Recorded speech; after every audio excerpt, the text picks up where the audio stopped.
ବନ୍ଧୁଗଣ, ଆପଣ ଜାଣିଛନ୍ତି କି ଏମିତି ଏକ ଏକାଦଶୀ ଅଛି ଯାହାକୁ ପାଳନ କଲେ ମନୁଷ୍ୟ ସବୁ ପାପରୁ ମୁକ୍ତି ପାଇବା ସହ ଜୀବନ ମରଣ ଚକ୍ରରୁ ମଧ୍ୟ ମୁକ୍ତି ପାଇଯାଇଥାଏ।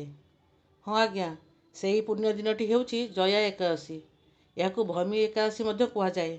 2026 ମସିହାରେ ଏହି ବ୍ରତ ଜାନୁଆରୀ 29 ତାରିଖ ଗୁରୁବାର ଦିନ ପଡ଼ୁଛି। ପୁରାଣ ଅନୁସାରେ ଏହି ଦିନ ଭଗବାନ ବିଷ୍ଣୁଙ୍କୁ ପୂଜା କଲେ ଅଶ୍ୱମେଧ ଯଜ୍ଞର ଫଳ ମିଳିଥାଏ। ଆସନ୍ତୁ ଜାଣିବା ପୂଜାର ମୁଖ୍ୟ 3ଟି କାମ। ସକାଳୁ ହଳଦିଆ ବସ୍ତ୍ର ପିନ୍ଧି ପ୍ରଭୁଙ୍କୁ ଆରାଧନା କରନ୍ତୁ। ଓମ୍ ନମୋ ଭଗବତେ ବାସୁଦେବାୟ ଏହି ମନ୍ତ୍ରକୁ ଜପ କରନ୍ତୁ ଏବଂ ଭୁଲରେ ବି ଆଜି ଅନ୍ନ ବା ଭାତ ଖାଆନ୍ତୁ ନାହିଁ। ଏକାଦଶୀ ତିଥି ଜାନୁଆରୀ 28 ସନ୍ଧ୍ୟାରୁ ଆରମ୍ଭ ହେଉଛି। ମନେ ରଖନ୍ତୁ ଆଜ୍ଞା, ବ୍ରତର ପାଳନ ସମୟ ହେଉଛି 30 ତାରିଖ ସକାଳ 7ଟା10ରୁ 9ଟା20 ମଧ୍ୟରେ। ଜୀବନରେ ସୁଖ ଶାନ୍ତି ପାଇଁ ଆଜି ତୁଳସୀ ମୂଳରେ ଏକ ଘିଅ ଦୀପ ନିଶ୍ଚୟ ଜାଳନ୍ତୁ।